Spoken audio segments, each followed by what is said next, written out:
Hola, ¿cómo están? Es un gusto estar nuevamente con ustedes. En esta ocasión vamos a hablar sobre un tema, una patología que como las anteriores, por el diagnóstico, es un criterio de inclusión a la terapia intensiva. Entonces vamos a hablar sobre traumatismo cráneoencefálico. El traumatismo cráneoencefálico es una alteración en la función neurológica o alguna otra evidencia de alguna patología cerebral. Generalmente es causada por una fuerza traumática externa que ocasiona un daño físico en el encéfalo. Esta patología, quiero decirles que es una patología que está considerada como una patología médico-quirúrgica. Está caracterizada, como les decía, por una alteración cerebral, siempre secundaria a algún traumatismo en la cabeza, y este genera un daño estructural en el contenido. En cuanto al contenido, pues incluye el tejido cerebral y también los vasos sanguíneos. Tiene una incidencia aproximada de 200 personas por cada 100,000 habitantes. Si se dan cuenta, pues es una incidencia muy alta. Su etiología más frecuente está relacionada con los accidentes de tránsito, aproximadamente en un 70%. De ahí pues le siguen algunos hechos violentos, caídas de las personas de su propia altura y dependiendo del área geográfica donde vivan. Aquí vamos a explicar un poco cuáles son los signos que puede tener un paciente con un traumatismo craneoencefálico. Nos vamos ya a pasar un poquito la anatomía y fisiología, porque si ustedes recuerdan, ya la revisamos un poquito. Ahorita más adelante vamos igual a hablar un poquito así vagamente sobre neurología y fisiología. En cuanto a los signos, pues encontramos en un paciente con un cráneo hipertensivo. El cráneo hipertensivo es un aumento de la presión intracraneana, una dilatación pupilar y una caída del párpado o como científicamente se le conoce, una ptosis palpebral. Luego hay una lesión del globo ocular ocasionada por daño en el tercer par craneal. Si recuerdan, el tercer par craneal es el motor ocular común o lo que le llamo, como lo llaman, oculomotor. Este tercer par craneal, su función es el movimiento de los ojos y mm, se encarga de los movimientos en el tamaño de la pupila. Entonces, una de las principales características que tiene un paciente con traumatismo craneoencefálico es el daño, en primer lugar, del tercer par craneal y el otro, que es el sexto par craneal, que es el abducente. Este par craneal se encarga igual también de los movimientos de los ojos, pero en este caso los movimientos de los ojos hacia los lados. Es el responsable, este par craneal, el abducente, de transmitir los estímulos motrices al músculo recto del ojo. Por eso es que se encarga del movimiento de los ojos hacia los lados. Entonces, los principales pares craneales que están afectados en un traumatismo craneoencefálico son el tercero y el sexto. Tenemos de inicio una inestabilidad en la marcha, o como se le puede llamar, marcha atáxica, cambios en el estado de alerta. Si ustedes se acuerdan un poquito de los estados de alerta, nos incluyen 5 estados de alerta. Entonces, los cambios en el estado de alerta serían en estos 5 cambios, que es alerta, somnolencia o lo que es lo mismo letargo, obnubilación, el estupor y el coma, perdón. Entonces son 5: alerta, somnolencia, obnubilación, estupor y coma. En cualquiera de estos estados de alerta ocurre algún cambio en este paciente, ya sea que tengamos una monoparesia o una monoplegia. La monoparesia es nada más cuando disminuye los estímulos sensitivos, o lo que ayer les mencionaba bueno, en el tema pasado les mencionaba, las parestesias. Y las monoplegias son cuando él tiene una incapacidad para la movilidad. La hemiparesia o la hemiplegia y la parapesia o la paraplegia, que son igual.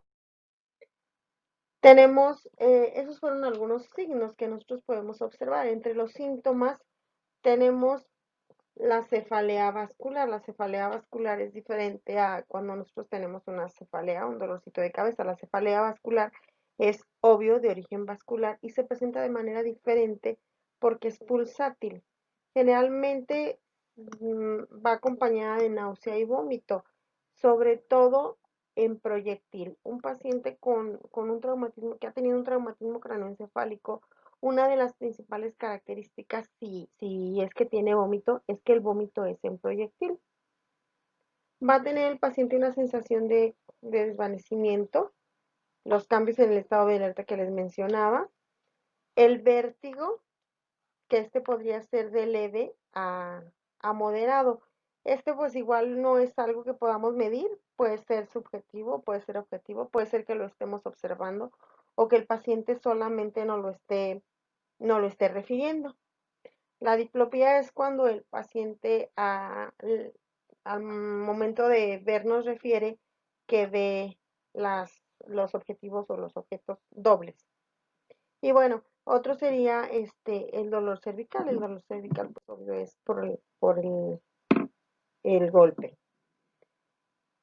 Mencionábamos que dentro de los, de las causas etiológicas, pues tenemos en primer lugar los accidentes de tránsito. De ahí le siguen las caídas, accidentes deportivos, luego vienen los accidentes de trabajo, sobre todo si, el trabajo que realiza la persona es en, en altura. Y por último tenemos las agresiones directas, que puede ser por un arma punzocortante, por un arma pesada o incluso por un arma de fuego. Hablando un poquito de fisiopatología, el traumatismo craneoencefálico lo vamos a dividir en dos fases, la primera fase y la segunda fase. O como lesión primaria o lesión secundaria. En la lesión primaria, el daño inicial que ocurre como resultado directo del evento traumático. Mm, en esta lesión primaria, tal vez todavía no nos demos cuenta de la gravedad de la lesión, de la gravedad del trauma. Y en la lesión secundaria se manifiesta clínicamente en una fase posterior y aquí ya hay relación con las lesiones ocupantes del espacio, o sea, con el cerebro. Y se da por múltiples procesos neuropatológicos. Estos procesos neuropatológicos pueden aparecer en el inicio, después de días o incluso después de semanas que se ha iniciado el tratamiento. Vamos a calificar las lesiones así como lo vimos anteriormente, en daños primarios y daños secundarios. Y vamos a ver qué aparece en un daño primario y qué en un daño secundario. Primero, pues el daño primario puede ser que nada más las laceraciones se encuentren en el cuero cabelludo. Sí es posible que haya algunas fracturas de cráneo, pero que no sean muy graves. También hay contusiones y laceraciones del cerebro. En este caso hay lesiones axonales. ¿Cómo nos podemos dar cuenta que hay lesiones axonales? Acuérdense que una lesión axonal es el daño de los axones, que es una partecita de las neuronas. Los axones se encargan de enviar el impulso nervioso y se conecta la información de uno a otro. Entonces, ¿qué vamos a encontrar si nuestro paciente tiene una lesión axonal difusa?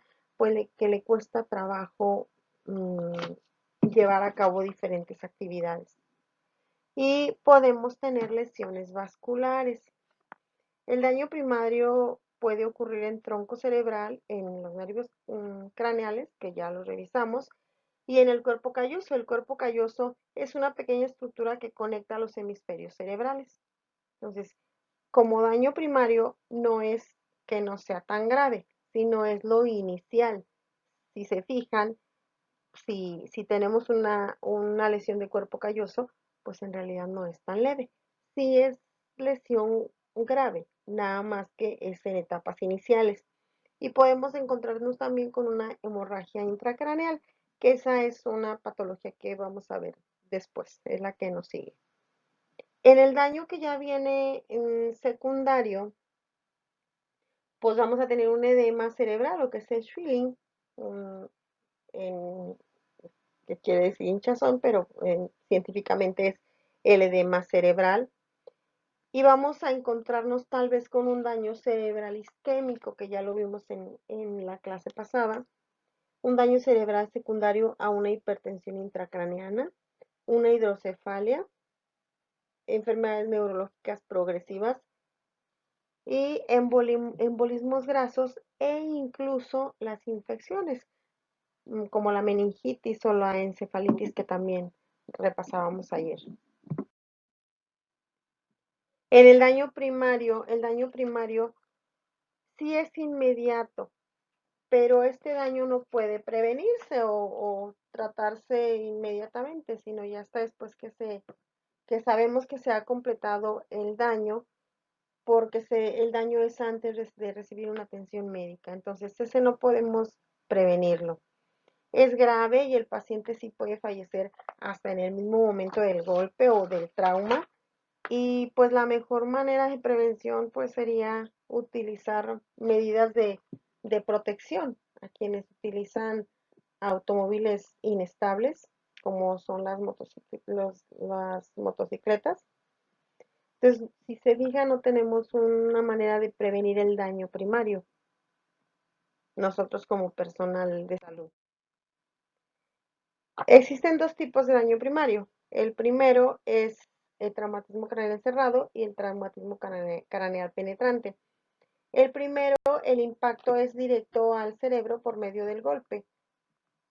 Se golpea y el corte que se realiza es en estructuras neurovasculares, pero por la fuerza que hace el rebote y la rotación. Estas lesiones pues son internas, no las vamos a visualizar. Aquí en la imagen pueden ustedes ver en la parte de arriba hacia el lado izquierdo, pueden ver cómo ocurre un traumatismo craneal cerrado. Y en la parte inferior pueden ver cómo ocurre el traumatismo craneal penetrante o lo que está abierto. En este caso, el cuerpo que está lesionando puede ser grande, puede ser pequeño, puede ser un cuchillo o puede ser incluso algo muy pequeñito como una bala.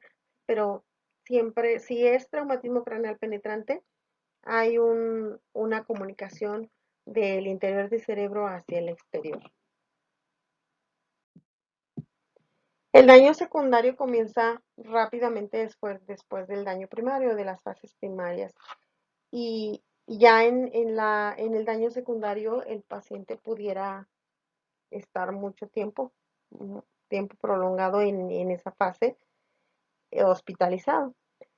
La principal causa de muerte en este caso pues sería el edema cerebral, la hipertensión intracraneana, las hipoperfusiones cerebrales que al final de cuentas nos llevarían a una isquemia. Si se fijan, me les regreso un poquito.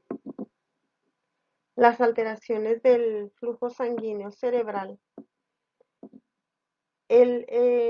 sí ocurren porque el cerebro no almacena ni absorbe sustratos, como por ejemplo algún, algún objeto que se encuentre ahí dentro, el cerebro no lo va a absorber ni lo va a almacenar. Igual que pasa con los coágulos de sangre, si son muy grandes tampoco los va a absorber. Entonces, desafortunadamente en ese caso hay que entrar a sacar el objeto o lo que se encuentra ahí dentro del cerebro. Tiene una demanda de oxígeno muy alta muy, muy alta y por lo tanto requiere del aporte circulatorio continuo, o sea, no se puede mantener la sangre estática ahí dentro del cerebro ni en ninguna parte de nuestro cuerpo. ¿Por qué? Porque no, ni se va a absorber ni se va a guardar, ¿sí? Esta condición, pues sí, los va deteriorando, deteriorando en más del 50% de los pacientes dentro de las primeras 24 horas y a veces puede durar hasta 5 o más días, ¿sí? En cuanto a las alteraciones de la presión intracraneana o intracraneal, pues nada más así rápidamente, porque todavía nos falta ver ese tema. El cerebro tiene una capacidad para amortiguar cambios siempre y cuando no sean mayores, que sean pequeños, en un rango relativamente normal de 5 hasta 10 milímetros de mercurio aproximadamente. Eso lo puede soportar muy bien el cerebro, ¿sí? Pero si ya existe una obliteración o una destrucción de los ventrículos, entonces esa ocurriría por evacuación de líquido cefalorraquídeo. Ahí ya no sería, pues, pues muy bien. En ese caso, si está drenando líquido cefalorraquídeo o se está evacuando, quiere decir que la presión intracraneana ya no se ha mantenido entre esos 5 o 10 milímetros de mercurio que dijimos que el cerebro puede amortiguar o puede soportar. Entre las lesiones más comunes que son secundarias a un traumatismo cráneoencefálico están las siguientes, que son intracraneales, craneales y las extracraneales. Entre las intracraneales, pues tenemos los hematomas, las contusiones y lesiones cerebrales que son difusas. Y en las craneales, pues tenemos las fracturas y comunicaciones anormales o los desplazamientos de alguna estructura interior del cráneo. Y en las extracraneales, pues tenemos las lesiones de cuero cabelludo, una lesión de varios centímetros cúbicos en el parénquima cerebral. Las extracraneales en este caso serían las menos graves. Un poquito de fisiopatología. Vamos a ver cómo es que ocurre, qué es lo que pasa ahí dentro cuando es lesionado el cerebro por medio de un trauma. Bueno, inicialmente el cerebro sufre primero la lesión traumática, como quiera que haya ocurrido, con algún golpe, con algún arma, con lo que sea, pero primero ocurre la lesión traumática. Posteriormente viene el edema y probablemente la hemorragia cerebral. Aquí empieza a aumentar un poquito la presión intracraneana. Es importante que mencionemos que el cráneo es una estructura rígida, de tal manera que no permite la expansión.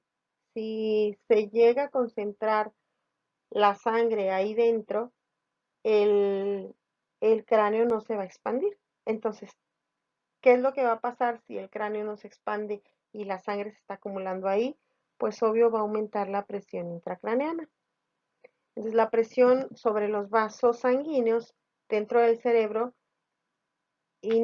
produce una reducción de la velocidad del flujo sanguíneo hacia ese órgano. Entonces la sangre empieza, pues ahora sí que a caminar más lento. De ahí vienen posteriormente las hipoxias y las isquemias cerebrales, porque la sangre empieza a circular de manera más lenta. La presión intracraneal continúa en ascenso, y el cerebro puede llegar a herniarse. Eso quiere decir que nos va a ocasionar, por la presión intracraneana tan alta, nos va a ocasionar una protrusión en el cerebro. Eso es una herniación cerebral.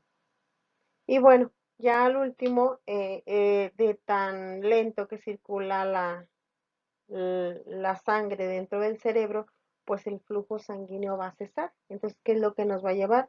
A una hipoxia cerebral, y a una hipoxia cerebral, luego a una isquemia. Y si ustedes recuerdan, en el tema anterior vimos que La hipoxia nos ocasiona muerte de las neuronas y ya no se recuperan. Entonces, el, el, el pedacito que a donde no llegó el flujo sanguíneo y que nos ocasionó la hipoxia y luego una isquemia, ese pedacito se va a quedar inerte, prácticamente muerto.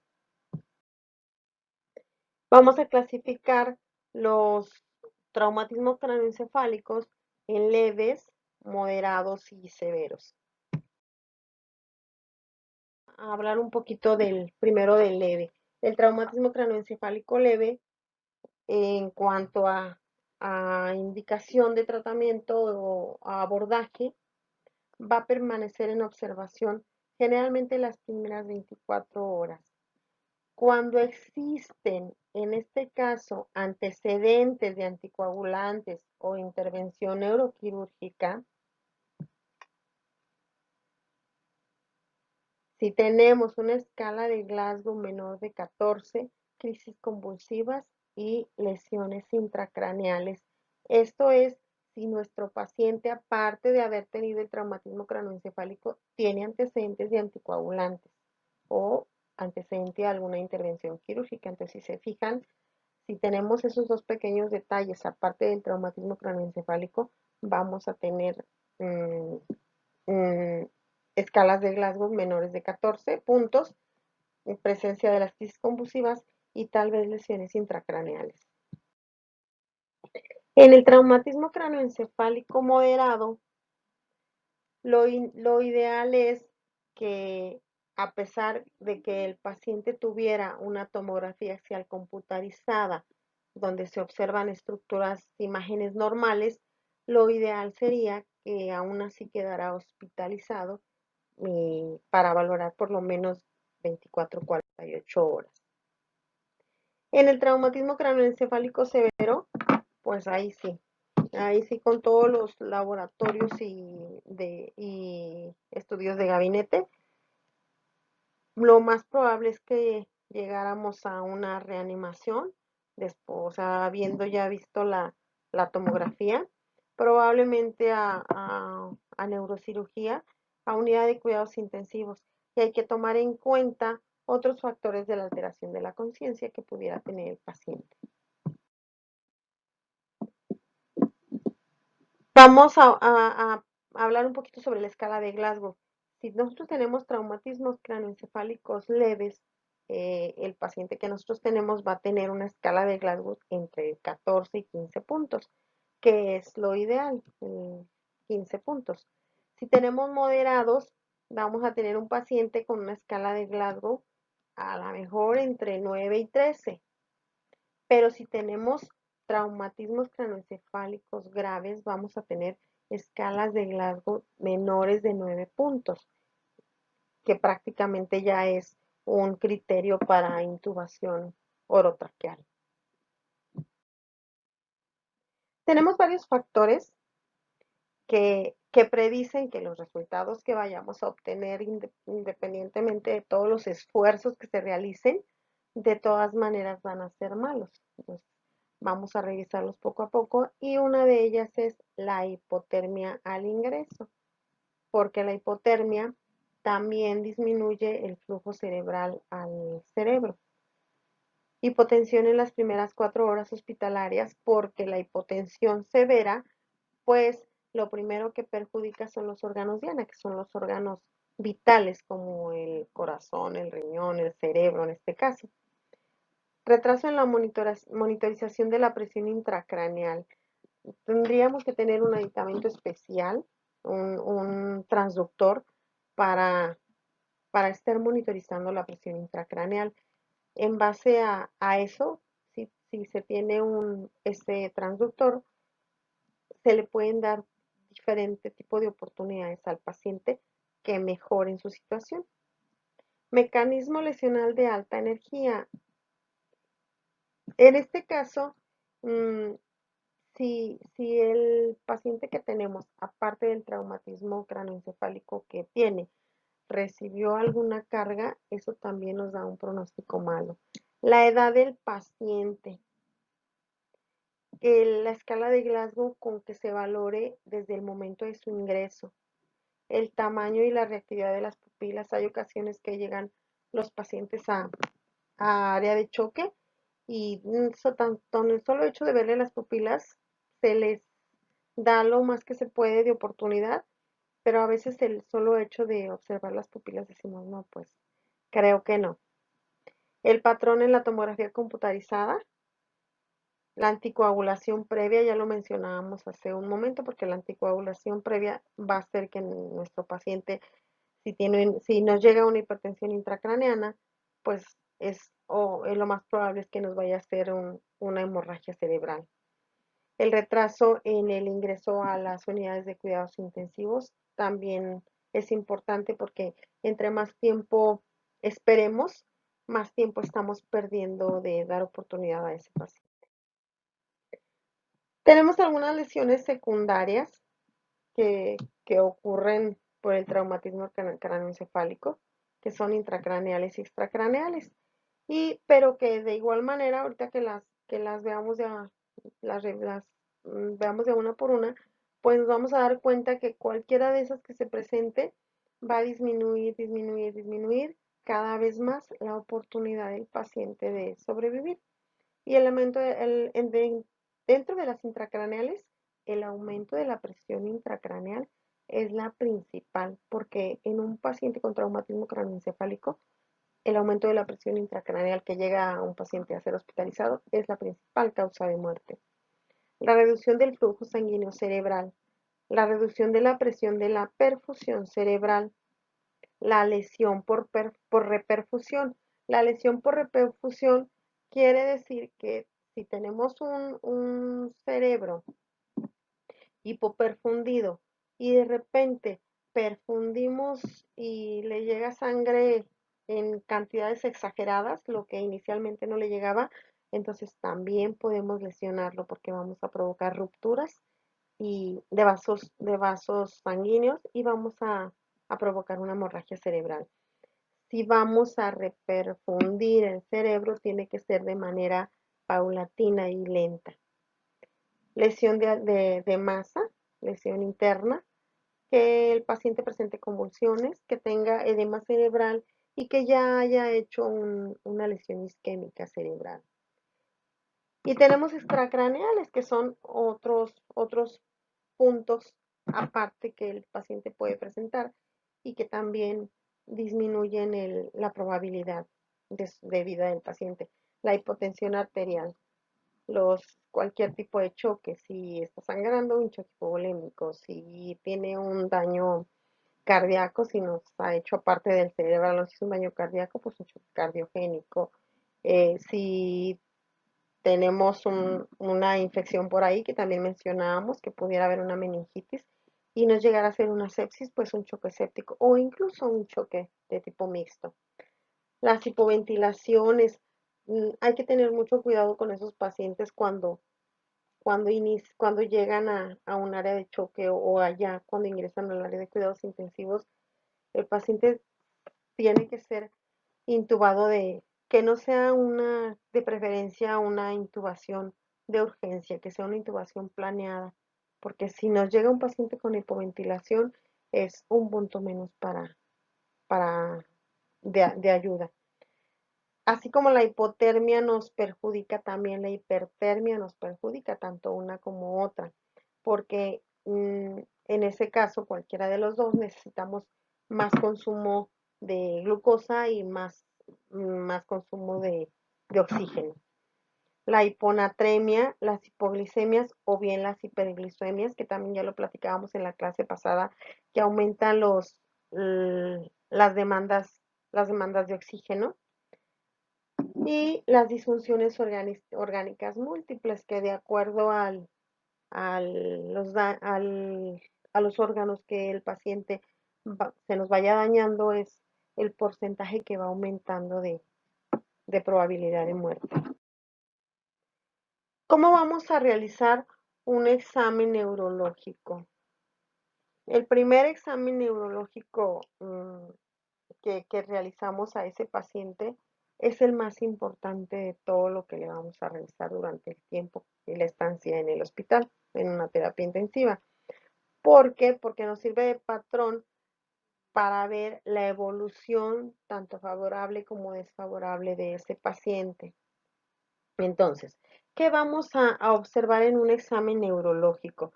Muy importante, los estados de conciencia, los, eh, los estados el que les mencionaba hace un momento, alerta, somnolencia o nubilación, estupor y coma, si el paciente está consciente aún.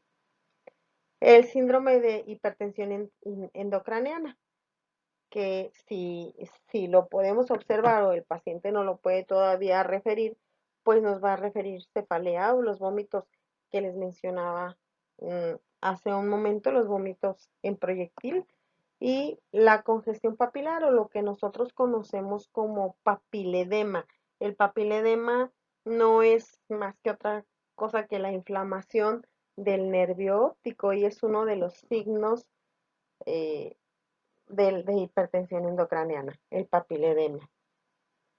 Vamos con la insuficiencia circulatoria cerebral, vamos a observar si el paciente tiene pérdida de la visión o disminuye su visión o tiene, como mencionábamos hace un rato, diplopía, mareos, vértigos o las cefaleas son muy intensas. Vamos a ver si tiene síndrome de déficit de las funciones encefálicas superiores, como por ejemplo la disminución de la memoria, si le cuesta trabajo concentrarse, si le cuesta trabajo poner atención. Evidencia de lesiones. Observamos lo que podemos ver, si hay lesiones, si hay heridas, si hay algún tipo de abulsiones, hematomas, cosas que sean evidentes que podamos observar. Es muy importante que veamos a ver si hay presencia de otorragia, algún hematoma posauricular o otolicorrea. La otolicorrea es la salida por el conducto auditivo del líquido cefalorraquídeo. Esto es ocasionado por unos espacios entre los espacios subaracnoideos y la caja del tímpano. Hay una pequeña fístula, es una fístula, esa es la palabra exacta. Hay una pequeña fístula que hasta está haciendo comunicación entre los espacios subaracnoideos y la caja del tímpano. Entonces, está saliendo liquidito, que viene siendo líquido cefalorraquídeo, por el oído, ¿sí? Y la otorragia, que es la presencia de sangre por el oído. En este caso se ven si ocurriera eso, yo creo que quiere decir que hay fracturas en piso medio o en el trayecto de la base. Luego viene la rinolicorrea, que es también la salida de líquido cefalorraquídeo, pero ahora por medio de la nariz. Y la equimosis palpebral, en este caso, hubiera una fractura de piso anterior. Cuando ya tenemos estos datos así tan drásticos y tan dramáticos, pues el pronóstico de nuestro paciente no pintaría muy bien porque tuviéramos fracturas ya muy severas. Vamos a observar las pupilas.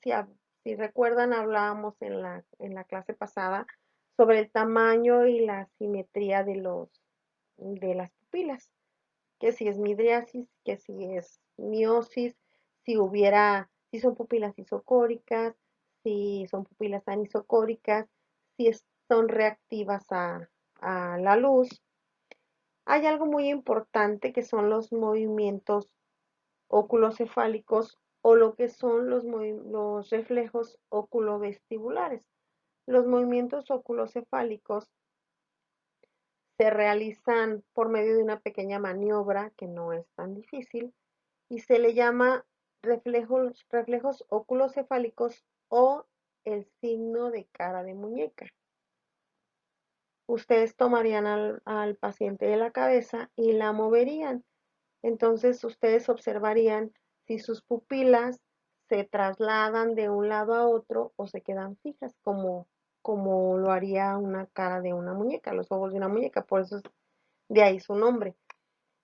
Si Si las pupilas, obvio, se trasladan de un lado a otro cuando nosotros movemos la cabeza, pues entonces quiere decir que nuestro paciente todavía tiene íntegro su tejido cerebral. Pero si sus pupilas se quedan fijas como las de una muñeca, eso quiere decir que tal vez tengamos un daño cerebral. Y luego vienen las pruebas oculovestibulares. Las pruebas oculovestibulares se realizan también para, pues para ver qué tan grave es la lesión cerebral que tenemos, el daño cerebral, y se realizan instilando aproximadamente 50 mililitros de solución de agua fría en el oído con una jeringa grande con un poquito de presión. Entonces, si la más o menos tardaría la respuesta del paciente entre 30 y 120 segundos. Si los ojos del paciente se trasladan hacia el lado donde se está instilando el agua, eso quiere decir que el cerebro aún está intacto, que aún no tenemos un daño cerebral.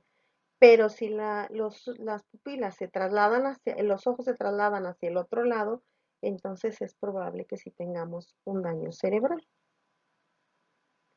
Luego vienen las alteraciones, las funciones motoras. Vamos a observar y hacer pequeñas pruebas para ver si el paciente tiene paresias, si tiene plejías, cuáles, cuáles son el lado donde las tiene, si es mm, superior, si es inferior, si es semilateral. Vamos a ver las alteraciones de las funciones vitales. Acuérdense que la bradicardia es un signo muy importante que nosotros debemos de ver en nuestro paciente. La hipertensión o bien la hipotensión arterial, el ritmo respiratorio. Hay que observar si el paciente tiene lo que nosotros conocemos como la respiración de Cheyne-Stokes. La respiración de Cheyne-Stokes es una respiración super, muy superficial, pero son respiraciones muy lentas y muy superficiales. Vamos a observar si tenemos signos de algún tipo de choque, si tenemos un choque de cualquier tipo. Vamos a ver si tenemos síndromes meningios. Los síndromes meningios, el principal de todos ellos es la rigidez de la nuca. Si tenemos esos signos, pues entonces nos estaríamos aparte enfrentando a meningitis. Un Kerning positivo o un Brudzinski positivo. Ahorita en la siguiente diapositiva vamos a ver cómo es uno y cómo es el otro. Y bueno, pues ya vimos también los pares craneales. Vamos a ver cuáles son los pares craneales que tenemos afectados, si es la vía piramidal, los espinales, los de la vía vegetativa que nos va a provocar un helio paralítico, parecias vesicales o incluso nos va a provocar parecias bronquiales. Aquí tenemos el Brudzinski y el Kerning positivo. El de arriba es el Kerning, que se flexiona una de las rodillas y el paciente va a experimentar un dolor muy, muy, muy fuerte y va automáticamente así por reflejo, ¿vale? Va a tratar de levantar la otra pierna. Ustedes le van a levantar una y él automáticamente va a querer levantar la otra y lo haría con mucho dolor. Y el de abajo, que es el Brudzinski, levantan ustedes la nuca, se observan cómo le está levantando la nuca y por reflejo el paciente trataría de levantar las, las dos piernas, doblaría, flexionaría las dos rodillas. Ese sería el Brudzinski. Y esos, si el paciente hace eso, pues son positivos. Entonces tenemos tres signos meningios. Estos dos, que son el Brudzinski positivo y el Kerning positivo, y sería la rigidez de nuca. ¿Qué vamos a hacer? Pues laboratorio y gabinete. Ya no los voy a mencionar tanto, y así si se dan cuenta ya los vimos en las diapositivas pasadas. Vamos a hacer todo tipo de laboratorio y gabinete que sea necesario al paciente. Estos son algunos tipos de lesiones: las fracturas cerradas, las que tienen nada más, o sea, que no tiene una evidencia, no se ve de manera por fuera, pero sí ya con estudios sí se puede visualizar. Las fisuras, que son así como unas pequeñas quebraditas en el cerebro. Las fracturas con hundimiento, que es así se alcanza un poquito a ver porque ya hay, incluso en ese tipo de fractura ya hay salida de líquido hemático. Las fracturas expuestas, donde definitivamente se le ve todo completamente. Y la fractura con minuta, si se acuerdan de una fractura con minuta, es aquella que fractura que el traumatismo o lo que le ocasionó la lesión le provoca como fracturas, como pedacitos fragmentados, como le quebra en varios pedacitos el tejido óseo. Esa es una fractura con minuta. Bueno, pues, ¿qué vamos a hacer con nuestro paciente? Es importante que sí veamos y que tomemos en cuenta que la mejoría del paciente y el éxito de los resultados de los pacientes con traumatismo craneoencefálico grave se basa en 5 pilares especiales, y de aquí de ellos depende el éxito del tratamiento y pues el éxito también de nuestro trabajo como profesional de enfermería. El número 1 sería la prevención de la lesión primaria. Esta se basaría en la neuroprotección. La neuroprotección es hacer ahora sí que una profilaxis, proteger al tejido cerebral. ¿Cómo vamos a proteger al tejido cerebral? Pues principalmente disminuyendo la probabilidad de isquemia, ¿sí? O sea, que no haya ni un mínimo, ni una mínima probabilidad de isquemia, porque la isquemia, pues obvio, nos llevaría a celular. Entonces, evitaríamos la isquemia y evitaríamos la muerte celular. ¿Cómo lo vamos a hacer? ¿Cómo vamos a proteger al cerebro? Pues con medicamentos, con barbitúricos que llevarían al cerebro a mantenerse en un estado de relajación, de manera que lo tengamos, ahora sí casi que lo vamos a inducir al coma barbitúrico. Con anestésicos, en barbitúricos se puede utilizar el tiopental. En anestésicos se puede utilizar propofol, que es un anestésico que tiene muy poca duración, pero que logra una sedación en el paciente muy buena. El propofol tiene una desventaja: si lo ponemos a dosis muy altas, le vamos a disminuir mucho la presión arterial. Entonces hay que tener mucho cuidado en el manejo del propofol, sobre todo cuando utilizamos bolos de propofol. Hay que considerar que si el paciente está hipotenso y yo le pongo propofol, voy a bajar considerablemente la presión arterial y por un momento voy a hipoperfundir los tejidos. Entonces hay que tener mucho cuidado con eso. ¿Qué otra cosa podemos hacer? Pues podemos utilizar la difenilidantoína como protector, como un neuroprotector. En este caso no utilizamos la difenilidantoína como un anticonvulsivante, como ayer, como veíamos en el estatus epiléptico.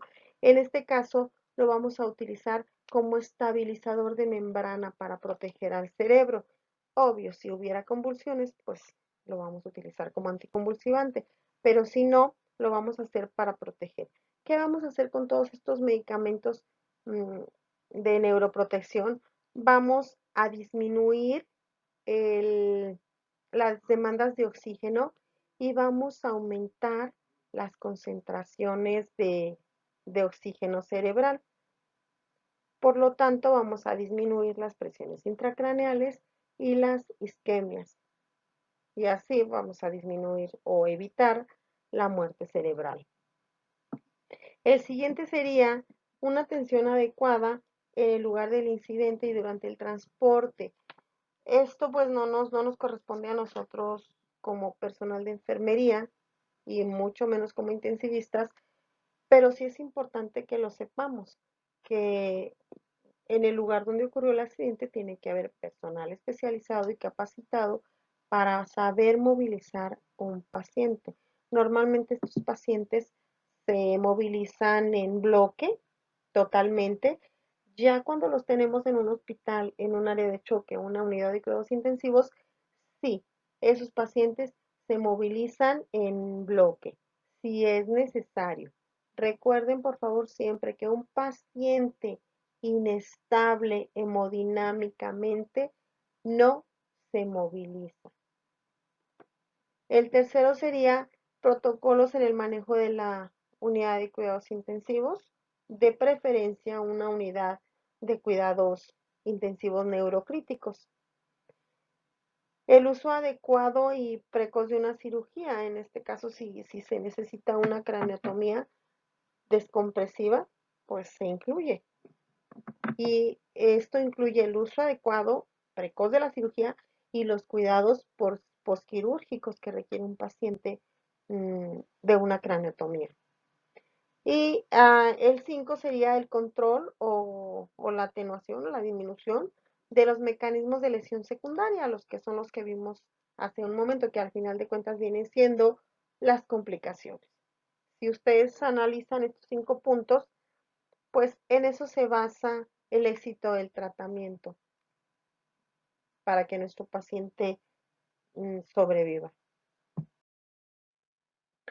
Este es un así rápido de un manejo de un traumatismo craneoencefálico grave y el tratamiento de inicio. Volvemos a mencionar la atención en el lugar del accidente por equipo especializado. La estabilización de las funciones vitales es importantísimo. Vamos a buscar las lesiones que son asociadas y prestar atención a lo que es la columna, a algo que inicialmente no vemos porque no nos parece tan grave. Vamos a mantener un eje adecuado, cabeza, cuello, tronco, y siempre en este tipo de pacientes se utiliza un collar cervical, un collarín cervical, porque mientras no tengamos estudios de gabinete, pues no sabemos exactamente cómo está el paciente. Por eso es importantísimo que no se movilice de manera tan brusca ni tampoco tantas veces. Vamos a perfundir con solución fisiológica 0.9% y si es necesario se procede a intubación en una secuencia rápida. Vamos a mantener al menos un acceso vascular lo más de grueso calibre que se pueda y ya posteriormente, ya con más calma, se coloca un catéter venoso central, pero inicialmente sería un acceso vascular normal. Vamos a llevar al paciente a una ventilación mecánica asistida con los parámetros que el médico nos indique. Generalmente lo tenemos que tener con una presión de dióxido de carbono más o menos o igual a 35 milímetros de mercurio, con fracciones inspiradas de oxígeno hasta el 100% de manera inicial, hasta que no veamos la evolución. Y hay que colocar una sonda orogástrica para, para sacar todo aquel aire que estuvimos metiendo durante la intubación endotraqueal y la utilización de las bolsas autoinflables. Posteriormente, ya que eso ya, que lo tengamos ya en un área de choque bien establecida o una unidad de cuidados intensivos, entonces lo vamos a mantener con medicamentos con sedación, bloqueadores neuromusculares y analgésicos. Vamos a controlar las constantes vitales, la presión arterial. Vamos a mantener una escala de Glasgow, tratar de que se mantenga lo más alta posible. La saturación de oxígeno, a mantenerla en unos niveles adecuados, arriba, si se puede, de 90. Y bueno, los objetivos del tratamiento son estos que acabamos de ver: la saturación de oxígeno, la presión arterial de dióxido de carbono, presión arterial como tal, presiones intracraneales, el manejo y control de la temperatura, el manejo y el control de la glucosa, tanto capilares como séricas. Nos vamos a encargar de los estudios de laboratorio, gasometrías, donde se le puedan determinar plaquetas, tiempos de coagulación, la hemoglobina, el sodio sérico. Vamos a tratar de que mantenga un pH adecuado, no lo llevemos a acidosis respiratorias ni metabólicas. Vamos a mantener cabecera elevada de 30 a 40 grados. Sedaciones y analgesias. Aquí es importante las sedaciones y analgesias adecuadas. Si no es necesario llevarlo a un coma barbitúrico, sí es necesario que lo tengamos muy dormidito, muy relajadito, para que ese cerebro logre descansar un poco de todo el trauma y así disminuya el edema cerebral. Vamos a estar pendientes de que no se presenten crisis convulsivas.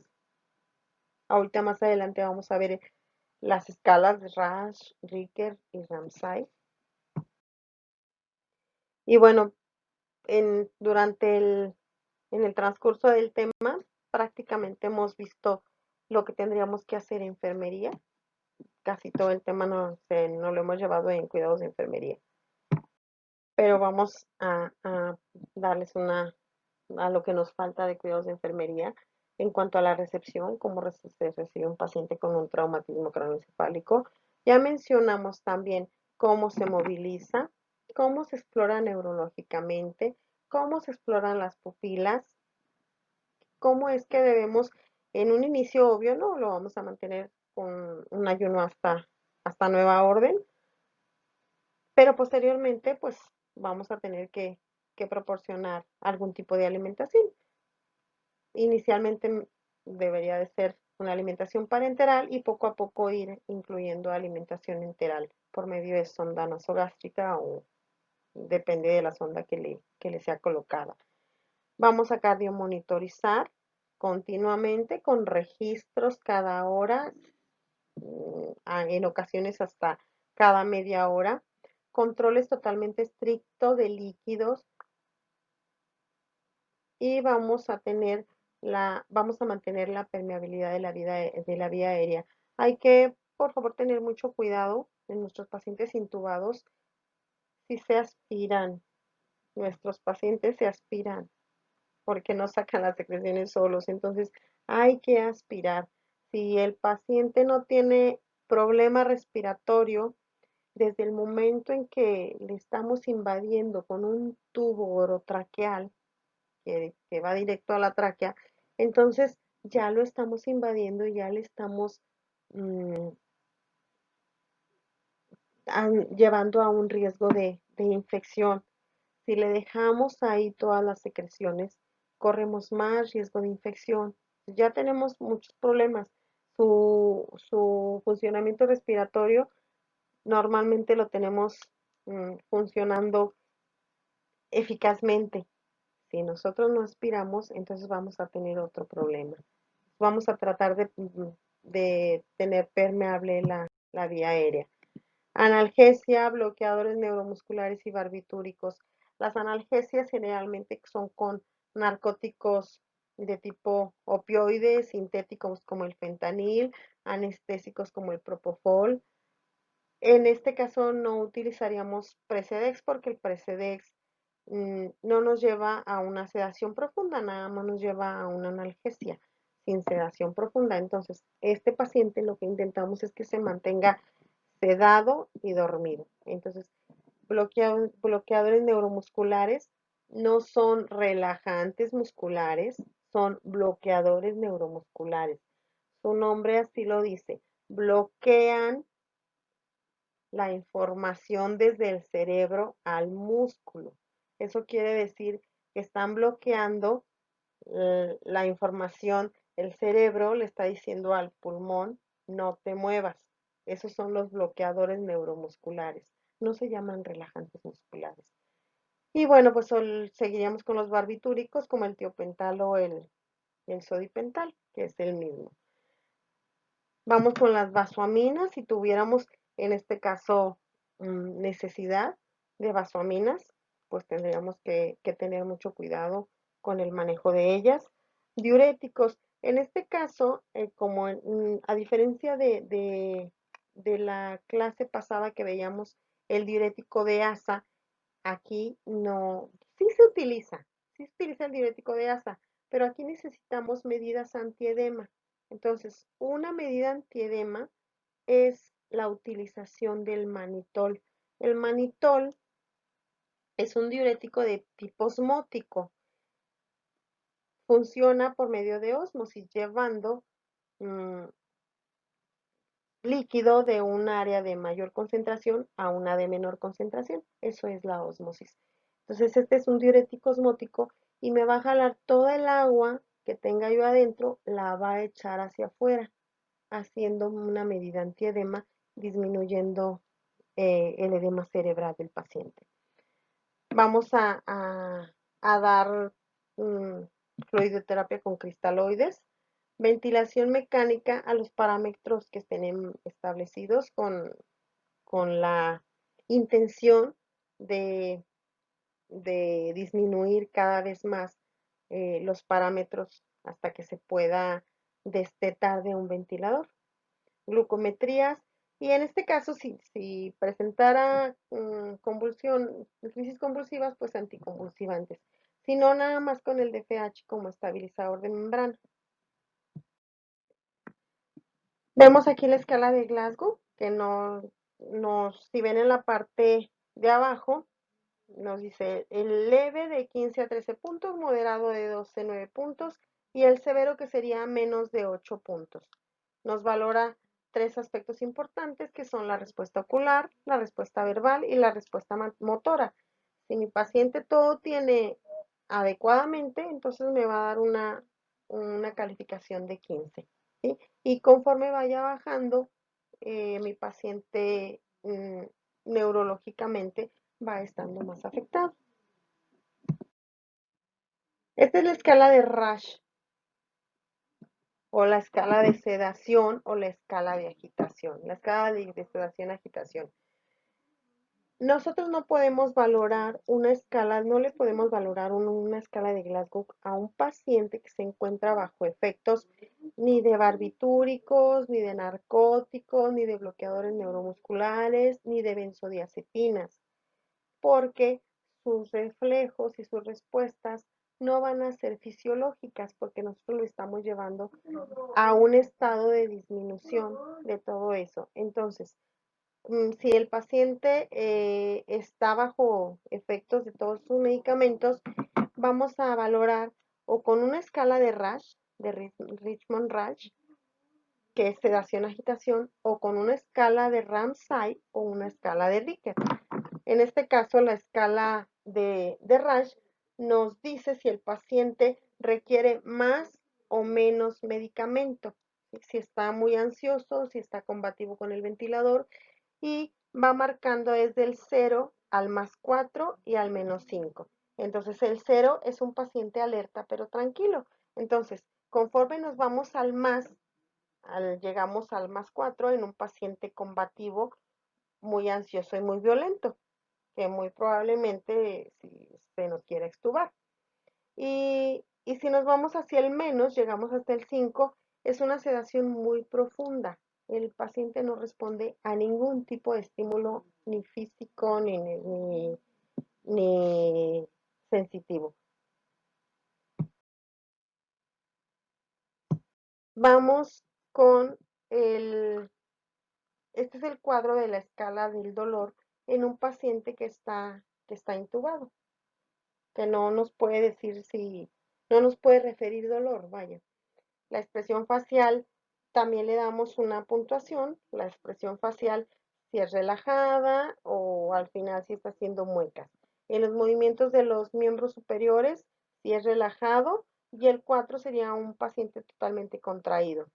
y si tiene la ventilación mecánica, está tolerando los movimientos. Y el número 4 sería una imposibilidad total para controlar el ventilador. Si se fijan, esto es más o menos parecido a la escala que acabamos de ver de Rash, nada más que aquí lo que valoramos es el dolor, no el grado de agitación o de sedación del paciente. Bueno, creo que me faltó ponerle la escala de Richter. La escala de Richter es muy parecida y la escala de Ramsay también, nada más que la escala no valoran el grado de agitación, nada más el grado de sedación. La escala de Ramsay, entre más alto, si nosotros la puntuación más alta es 6, si nosotros le damos un 6 al paciente, es un paciente totalmente dormido. Y al contrario, en la escala de Richter, si yo le doy una puntuación de 7, es un paciente totalmente despierto. Y si le doy un 1, es un paciente totalmente dormido. Es importante que sí tengan presentes ese tipo de escalas, porque sí son todas las que se utilizan en una unidad de cuidados intensivos para valorar diferentes situaciones y comportamientos del paciente. En este tema, hasta aquí es todo y nos faltaría el tema de la hipertensión intracraneana, que sería el cuarto tema. Muchas gracias por su atención.